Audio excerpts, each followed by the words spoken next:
D.E. Harding describes the single greatest day in his life as the day when he discovered that he had no head.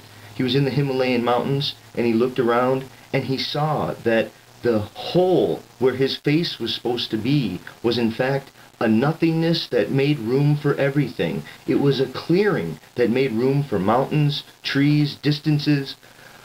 I think this understanding that we don't have a head, that we're headless, this is really one of the key concepts that I'm trying to drive at.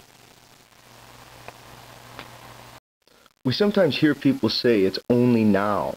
They suggest that nature is devoid of either future or past, and we are told that nature itself is becoming itself in an eternal present. Fair enough, but nature also includes past and future, if only that we are that part of nature that opens to these. In fact, to be human is to speak, and speech is a gathering along. It is a leaping ahead that retainingly awaits its own completion.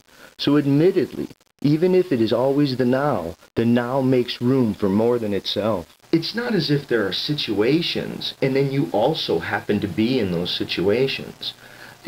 A person is a clearing that is a situation. Another example of how problematic some forms of individualism can be. Let's take the case of speech and language. People often recognize that speech and language are culturally learned, they're acquired from other people. We then say that they're not natural in the way that the body's other senses are.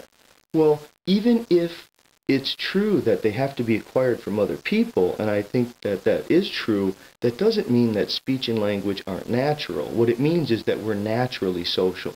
Seriously, look around right now.